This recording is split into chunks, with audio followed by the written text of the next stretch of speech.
Well, ladies and gentlemen, welcome to another edition of Season Ticket Holders. I'm your host, Dane Lillingston, and we have a new and special guest with us today. He's the host of the League Scene podcast, a contributor to League Unlimited, up-and-coming journalist, a former competitor on Hard Quiz, and a massive Roosters fan, AJ Lucantonio. Welcome to the show, mate. How are you? Thanks very much, Dane. I love the flattering intro. Thanks very much for having me, mate. Busy week as always, but ready to get stuck into it. Trying to do my research, mate. Just trying to do my research. As you know, as a fellow host, mate. Firstly, new guests. I just get you to tell us a little bit about who you are, where you're from, and what got you into the great game of rugby league. So, growing up, obviously massive Roosters supporter. My great uncle played for the Roosters. I was in their team of the century, Centurion, Barry Bunny Riley.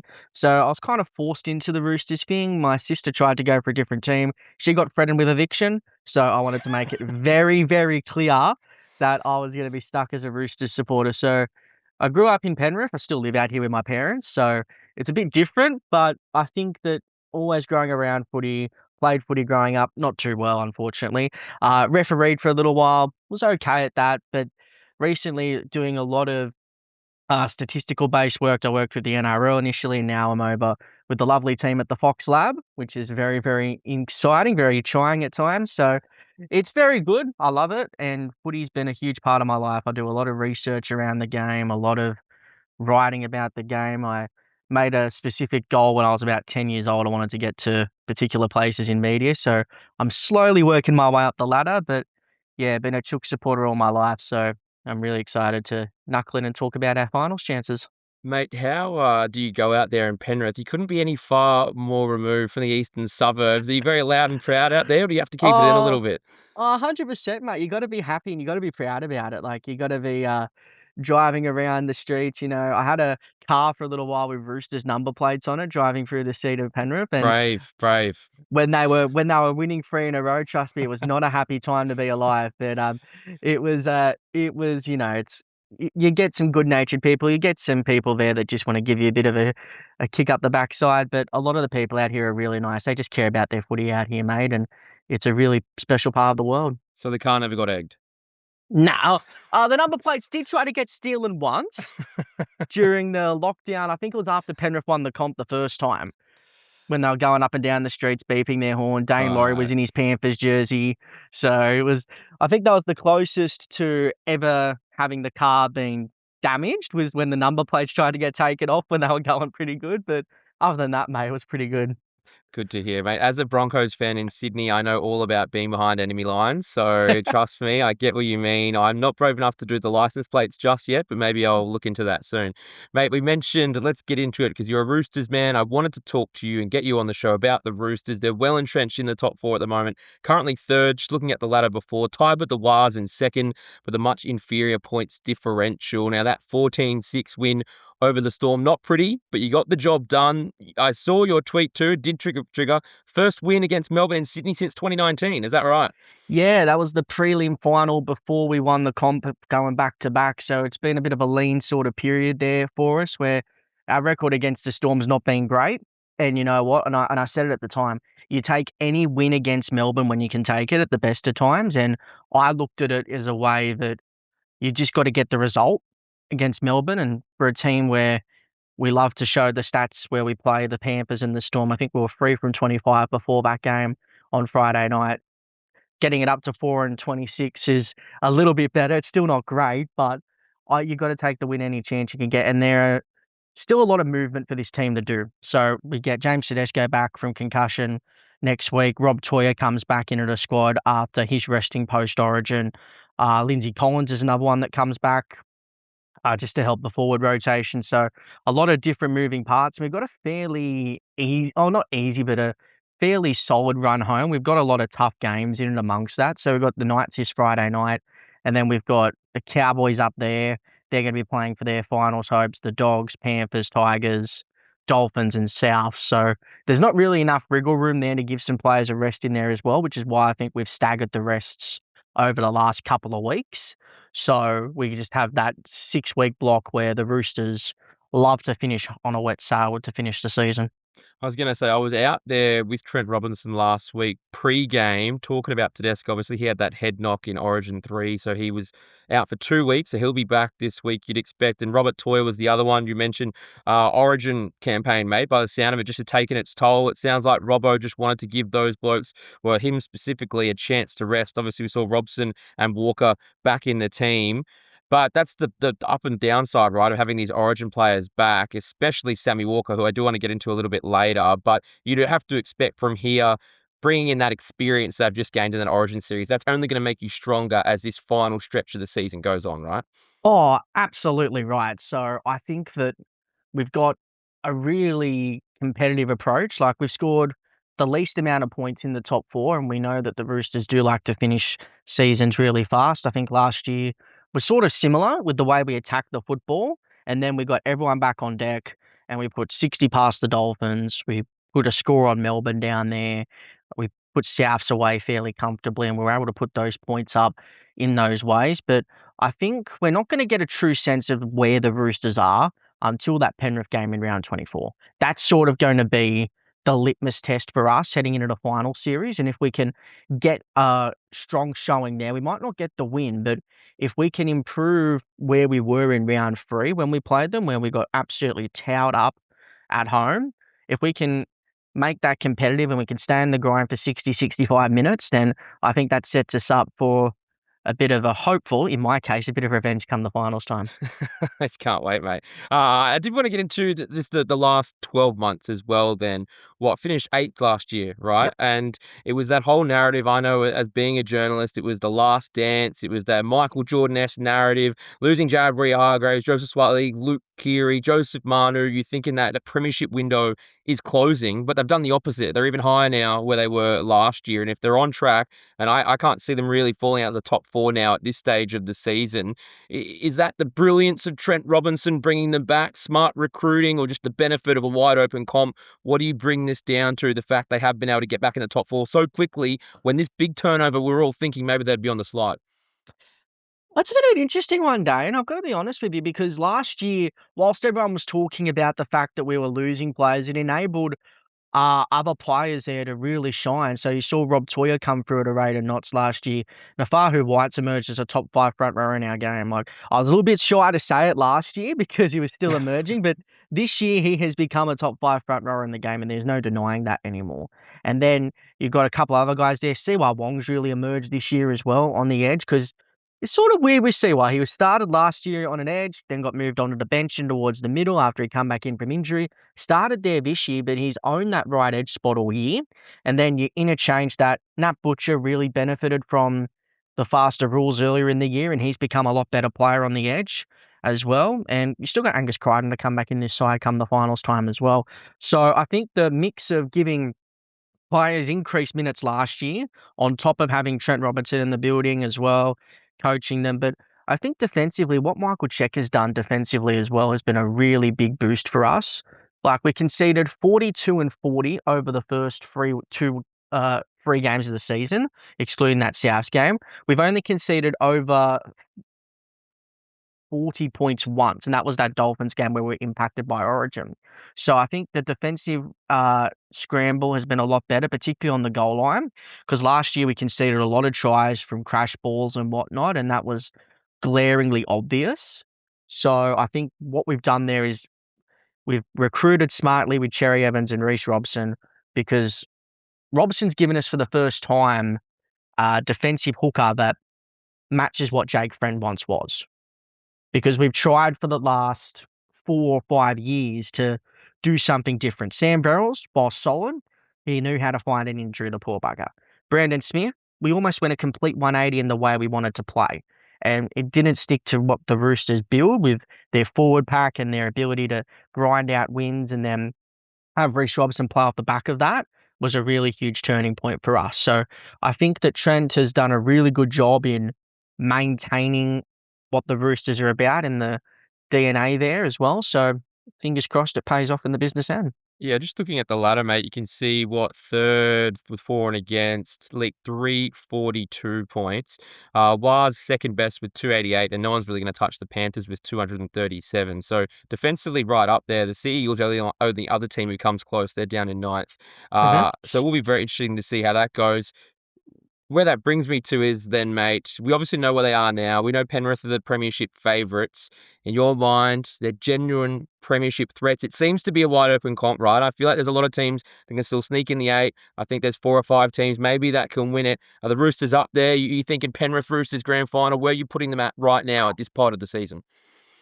Put me on the spot, don't you? Come on, bring it on, mate. We want to see. We But want to I see. think I think the Roosters can be a premiership contender. The only thing that will beat them is themselves. Hmm. And that's been a theme for the last couple of years. The theme has been completion rate, discipline. When those two things are down, the Roosters generally go down with them. And you've seen that against Melbourne. You've seen that against the Panthers. And I think Luke Keary made an interesting point earlier in the season. He said on, I think it was his program on Seven, that the Roosters would almost play a different style of game plan to when they would play Penrith and Melbourne.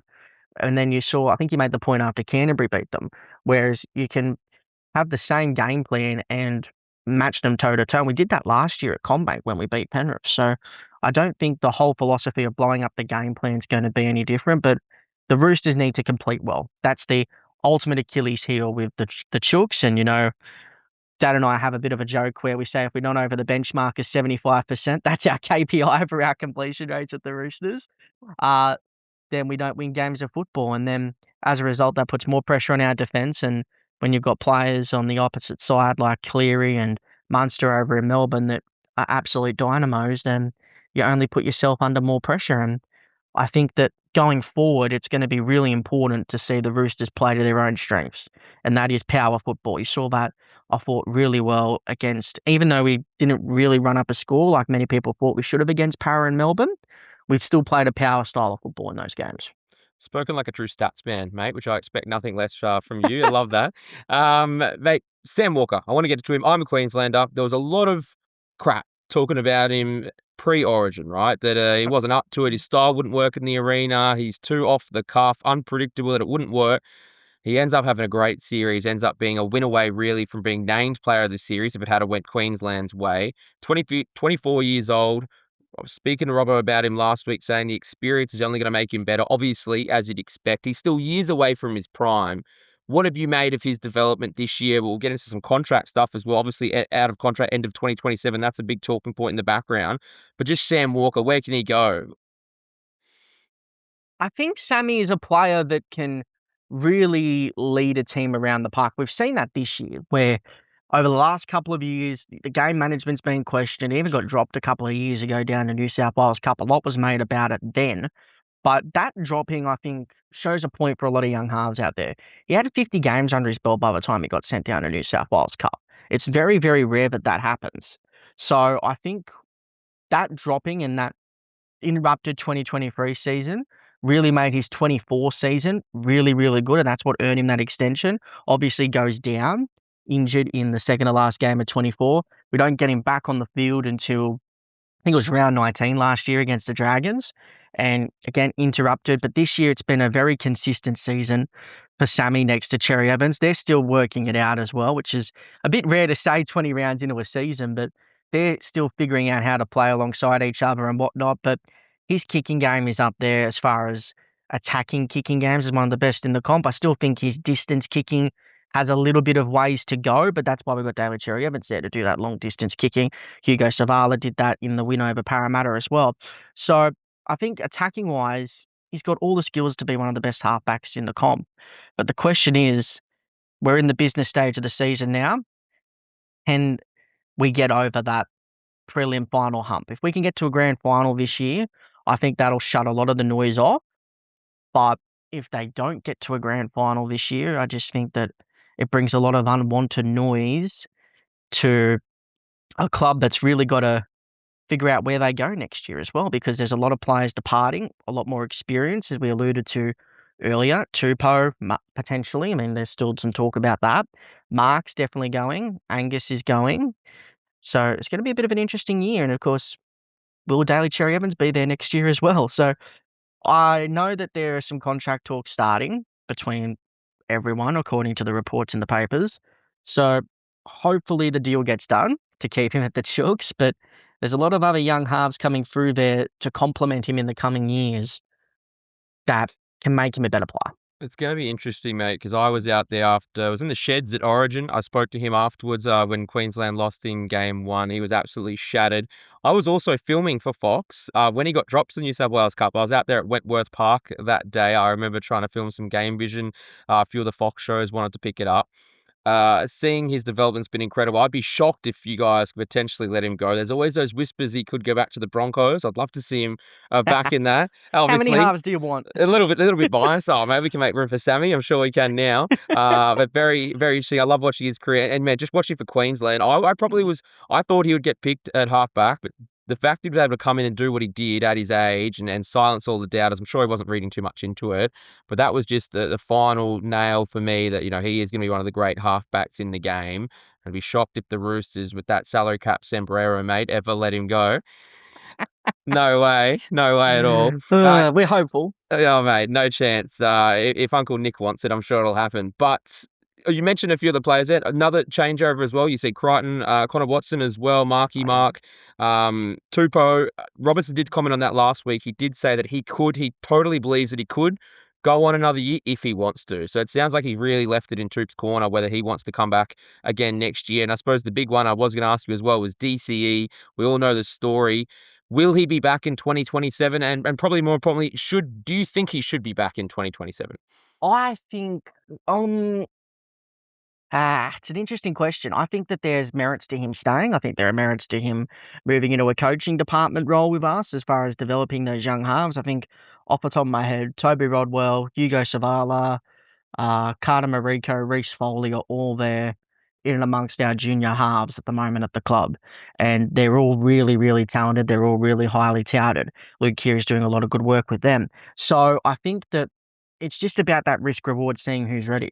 I've watched a lot of Cup this year. I think Toby Rodwell's 100% the next man up. We saw in that brief passage of play against the Dolphins, he was the tempo, the ability to play short to his back rowers, the running game, the kicking game. It was all there for Toby to best complement Sam Walker going forward.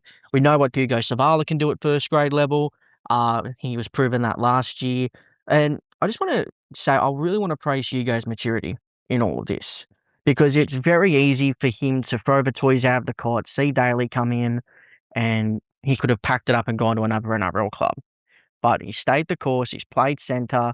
I mean, I'm always mindful of the Mitch Orbison comparison, because Trent Robertson tried to do that with Drew Hutchison at the centres a couple of years ago, and it did not end well. But I think Hugo's doing a really good job at that. But to answer your question, I think Daly, it all depends how the Roosters go. If we win the comp this year, he probably retires. Mm-hmm. But if we get close enough, I think the allure of one more year might keep him on. Good point. That's going to be one to watch for you guys in the off-season, because that's going to change a lot of things. And I did just want to quickly ask you then, Hugo, you've mentioned him a few times. Selfishly, from a Supercoach draft point of view, I do have Hugo Savala. I'm very, very curious to know, Toya needs to come back. Billy Smith's been in great form. Does Hugo still have a spot in the 13 when Toya comes back in this side? I'm sorry to break it to you, mate. I don't think so. I think he's going to go to the bench. Hit the trade. I just think that Billy's playing for his position at the moment. He's seen how well Hugo Savala's been playing at centre, and I think the last 4 or 5 weeks have been Billy Smith's best football. I mean, he stayed on the field, which for a Rooster supporter has been a great thing, considering all the unfortunate luck he's had with injuries. But I think that, I think going forward, our best back five would be Tedesco, Tupou, Billy, Toya, and Mark.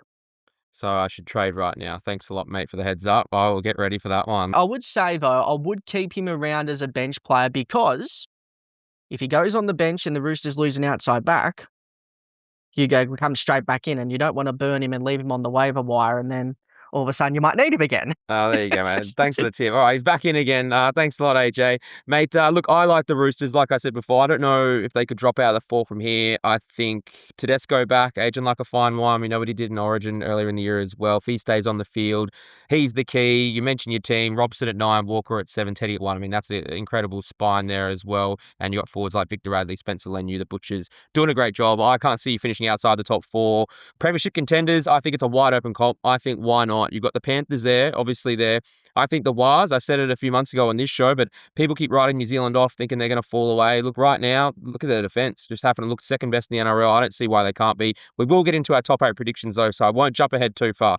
The other big storyline I want to talk to you about is my boys now, and that is the Broncos. Written off heading into that game against Penrith. And fair enough, they were massive outsiders. They'd lost 8 in a row.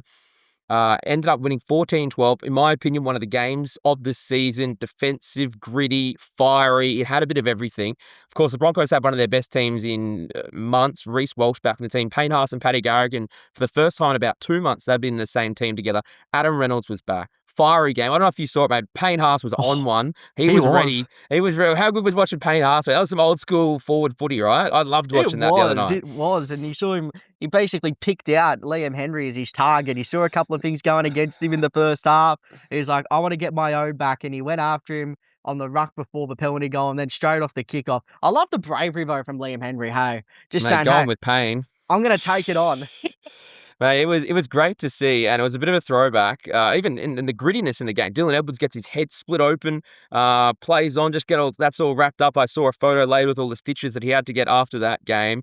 Controversial call late, what would have given Panthers a chance in the dying minutes, but in my opinion, bit biased. Brisbane deserved to win. They were clearly the better team for 80 minutes, and they did have plenty of attacking opportunities. Didn't seal too much. My question all goes into, and that's been the big storyline since, could they really do it, AJ? Could they really win all 7 games, the reigning premiers, to go all the way? I want to get your opinion first because you're on the outside looking in. You're not like me. I'm too close to the situation. I'm getting too upset. The 8 in a row really, really hurt me. It's their second biggest losing streak ever in club history ever since that wooden spoon season a few years ago. Outside looking in, do you think the Broncos could possibly win their next 7 games and make the finals this year? Well, the magic number for the finals is generally 32 down with the byes. So that's the number we all have to work towards. And currently Brisbane, with all of their byes being played, are 6 points off that. So you'll need some results to go your way in and amongst that. Manly, Fosball kind of tapering off a little bit is a bit helpful. So in that push, but your next couple of games, Cowboys at home, they'll be looking for it's a Queensland derby. Todd Payton and Tom Dearden lit the fuse in the press conference yesterday about how physical that one's going to be. Newcastle, we know they're going to attack from their own end. So that'll be an interesting duel between Ponga and Walsh. The Dolphins, we love a rivalry game.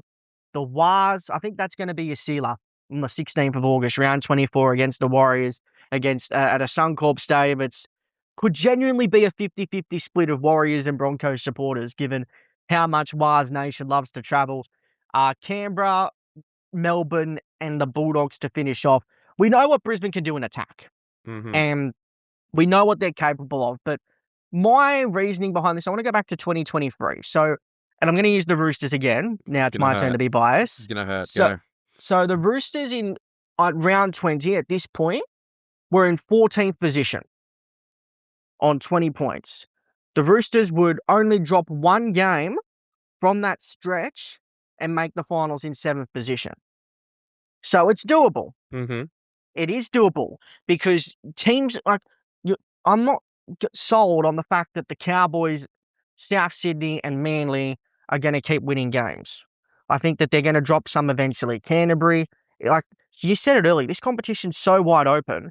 The Dragons could come out and pull off another monumental upset against a top 8 hopeful. So I think that there's going to be a lot of different conundrums at play here heading into the final stages of the season. But it starts Saturday night. Brisbane can only control what they can control at the moment. I just worry, though, about your attack. I think that it has to all go through Reece Walsh because we know how dynamic Walshy was. His kicking game, everything was on point. But it also means a lot of early ball for Katonia Staggs as well. because he gave Jesse McLean a right old bath on Thursday night in the wet at Combank. But you just need to get some luck injury wise as well. Like, can you keep Willison, Haas, Carrigan on the field for long stretches of time? I think Willison might go to an edge this week with Piakura's concussion woes continuing. I think Ben Tolty has done a great job off the bench doing those leadership roles, but you got to figure out what your best spine looks like as well. Because Ben Hunt coming on, it just felt like everything felt slow. You make a couple of very good points. I did want to start with, you mentioned that Queensland derby coming up. Everybody hates the Broncos, quoted by Todd Payton, and Tom Dearden backed it up. I love the Queensland derby. That's my personal favourite in the NRL. We all know what happened in the 2015 grand final. I love to see that fire back for the derby. Now, on your points, you make a couple of really good points. They can't cop a single injury. If they are to win all these games, they can't cop. Reece Walsh is the obvious one, but even Payne Haas or Paddy Carrigan, one of those goes down, it's over. So I think those three are almost the key. And you mentioned about working out the spine, because I will tell you, watching that game the other night, and you've seen it as well, Reece Walsh played like the 1, 6 and the 7. He got the 3 try assists. He's the one who was at the heart of everything. He did the majority of the kicking game, even the long kicking game. The Yeah, only that thing, surprised me. it was crazy, right? Reynolds only really contributed. I think he got a couple of short kick, long forced dropouts. But as far as that, we all know what happened in that game too. Reynolds gave away the crucial conversion kick to Reece Walsh. Like it just. What I wanted to quickly say on Adam Reynolds was, and I love Adam Reynolds, he's won 2 premierships across South. I've just finished his biography. It was a good read. I found it quite interesting as well. Shout out to Christian Nicolouzzi. Got to hang out with him at Origin Camp. Did a really good job with that book. As far as Adam Reynolds, though, and what he can do, his body is just letting him down. I know he's retiring at the end of the season, but watching him now, I really just can't help but think he should have probably went and just did the fairy tale thing at the end of 2025. Broncos win the premiership. He walks away. I know it's hard in the moment, and I'm sure he thought that he had plenty more to give, but watching Adam Reynolds this year, the injuries he's already battled, which we all knew about it, I just think that he should have retired at the end of last year. I don't see what he's really adding. Fair enough, he was come back for injury. Maybe I'm being a little bit too harsh, and he's been a great servant for the club. And I did read during the week he's going to stay on as a halves coach when it's all said and done at the end of this season. But right now, I would love to see one of the young guys just get a go and just seeing how he could mesh into this Broncos team, because I feel like Adam Reynolds may have just played a season too long. Putting that aside, I don't think he can't go all the way this year. And Payne Haas is going to be massive. Like I said, that breaks my heart every week we have to watch Payne Haas now, because Souths have got an absolute steal. No club should have ever, ever, ever let Payne Haas go. He's going to go down. As you know, you're smiling. You know this is true, right? No club should have ever done that, right? It's one of the craziest recruitment decisions ever. Yeah, I just hate it because like he's going to South Sydney and they're the massive rivals of the Roosters. Extra hurt. We all lose. But I want to make one more point about the spine quickly. I want to get your thoughts on this because Walshy, we know how much he plays off up-tempo footy. Would a Blake Moser on the bench be a better way for Walsh to get further involved in the game of football?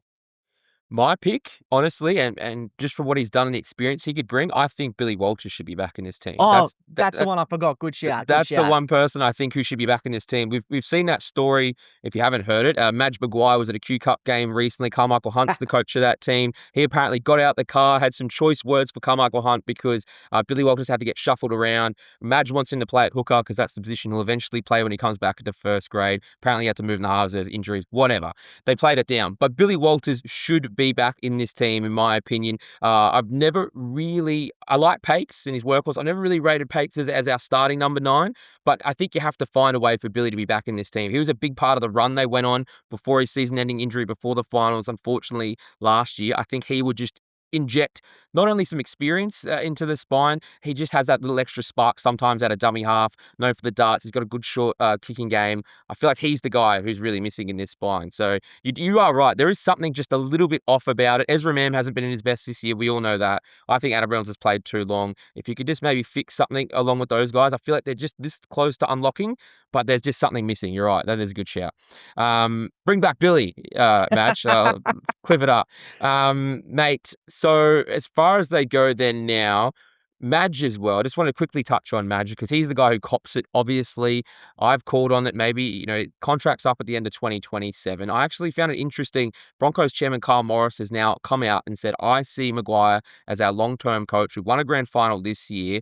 It's about winning games, and we think he is the best coach for the Broncos. Now, of course, he has to say that. And right now, I did have a think about outside the box. Who else would you get to coach the Broncos, really? But I did find it surprising. Apparently, going to be moving to extend his contract, which I did have a bit of a gripe with. It's at the end of 2027. I just don't understand the reasoning behind clubs going, let's extend him now in 2026 to starve off any rumours or speculation next year. But then what happens next year if they are out of the 8 and they're in a similar position in 12 months and then he's extended to 2029? I just don't get it, AJ. Explain that to me, mate. Yeah, I hate that mentality from clubs thinking it's going to help when really it makes them look stupid when they end up cutting them 2 years early. I think they do it more so for a recruitment point of view because if they're pitching to a player, like let's just use an example out of Manly recently. Like they extended Seabold during the off season for no apparent reason. And then they use that as a recruitment tool to say, you want to play under Anthony Seabold for X number of years. They use that as then their bargaining chip to sign players. And then it could also work in the reverse. They could say, oh, this coach is going to be around for a little while. I want to get out of there because I don't like the coach. And then they sack them and they regret their decision. So I think they do it more so to try and starve off, yes, the rumors and innuendo because the Broncos are a huge club. Of course, they're going to cop any number of critique about any decision they make. The Roosters are the same boat. Like, there are people calling for Robbo's head after round 3. Brutal Like, game. it is a brutal game, rugby league. And, like, I think that I want to see how the Broncos season ends before you even start opening up discussions. Exactly. It's You've crazy got to to wait think till they it could do it. finishes. 100%.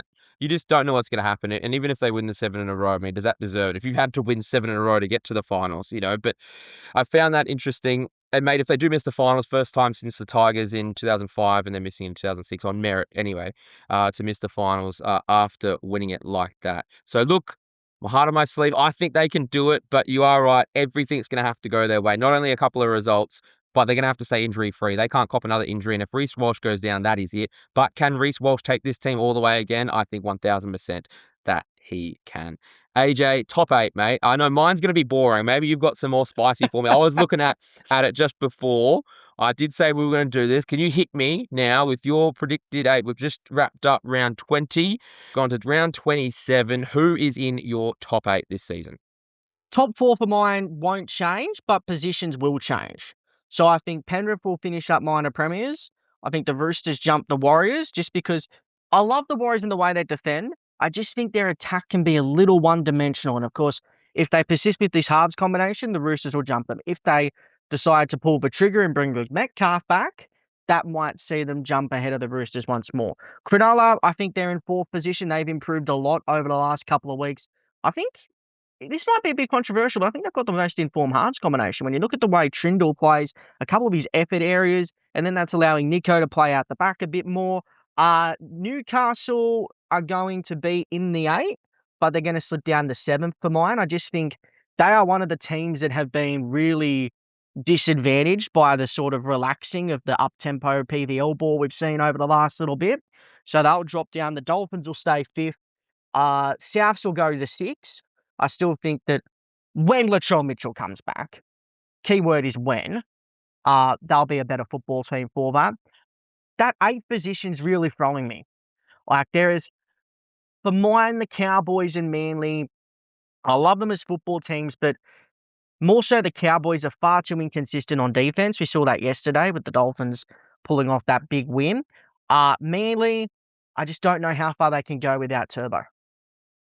Which is a massive blow. Terrible blow. And you're right. I feel terrible for that guy. I was going to ask you about it later, but another hamstring injury. Looks like his season's over. I do think, though, Canterbury probably jumped them to get in the 8. I just think the way they're defending at the moment, they're getting guys back in. The relaxation of the rules have helped them more than anyone because we know the way they like to play. They like to grind their way to victory and whatnot. And they've got a fairly favourable run home. I mean, they've got the Warriors this week, which is pretty hard. And then they've got Melbourne in Melbourne, the Roosters, Souths, Dragons. And then they finish up with Penrith. They'll probably rest players in round 26 like last year. And then they'll go into a clash against the Broncos. So it's not a hard run home, but there's some challenging games in there, and it starts this Saturday for them. But I think they'll just sneak into the 8 off the back of their defence. Mate, I like it. Mine's not really going to change too much. I like the top four as it is. I think the Panthers are going to go away with it. Whether they rest at the end, whether they get dropped, but they've obviously got, just looking at it right now, 2 points above the Wars. They've got a 278 points differential, by far and away the best in the competition. Be shocked if Panthers aren't the minor premiers. I like the Wars, second best attack, only just, but second best attack in the NRL right now. They've scored 490 points. That's only 25 points behind the Panthers. Your boys are Chookies and Sharks. I just think that's the top four. I don't think anything's going to change. Whether Sharks and Roosters maybe swap, but I think the Wasps can stay in second. It'd be great to see a massive finals game, first week of the finals in there in New Zealand. That would be fantastic for the game. It would be. Dolphins, mate, we wrote them off after that massive loss last week. So in the Premiership, they can't do it now, right? They've conceded more than 50. Twice. Twice, which is crazy, right? But that game last week, was it 66-0? I mean, that was just 66-0, and I wanna people say, "Oh, the Sharks are flat track bullies." That's what we expect from Cronulla on a weekly basis. Like, they had to earn their way, and I said this on my show a couple of weeks ago, like, the fact that they had to earn their victory over the Broncos showed where they were at. So I really like the adjustment, the attitude refresh, and they put 66 on a very good Dolphins team in the Origin period, albeit that Trey Fuller's still a class player he as is. well. But I just worried if Isaiah Katoa's recovery's delayed a little bit, their record without him is not great. True, but I think personally that they'll manage to stay. I like the 5 and 6, probably two of the more exciting teams to watch in Dolphins and Oh, yeah. Knights. And I really like the Knights, man, and what they can do. If Ponga stays fit, man, I reckon the Knights are a dark horse. That's how strongly I rate Newcastle and what they will do. Man, they've just got excitement around their pack. The 1-7 for Newcastle is really incredible. Watching them play when they're on, and the Rabbits, like you said, the big one there is Latrell. It's Willie Woney. He always seems to have injury setbacks when he gets back into this team. Hopefully in the next few weeks. I think last check with Wayne Bennett was a couple weeks away, so I'm thinking he might be back not this week, maybe next week or the week after. I can't see them falling out either. So that really, like you said, that really leaves the 8th spot. That's the only spot that I'm really leaving up for contention. And I'm going to call it here first. Broncos make the 8. They're winning all 7. I'm not going against what I said. I think they can do it. The only thing that does give me a slight real hope, and not just speaking purely heart and mouth, is that those teams around them, I mean, the Raiders, I really don't know what to expect. Hudson Young's a big loss for them now. Yeah. Melbourne, with no Munster and Hughes at the moment, they're going to struggle. Bulldogs, you don't know what you're going to get. They are going to get Crichton back. That'll be interesting.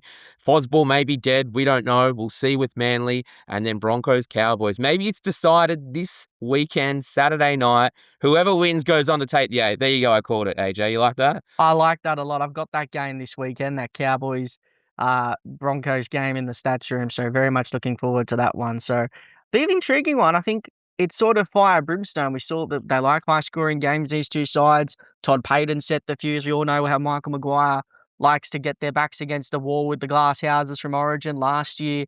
I don't know who he's going to bring into the rooms this week, but it'll be very intriguing to see how it turns out, mate.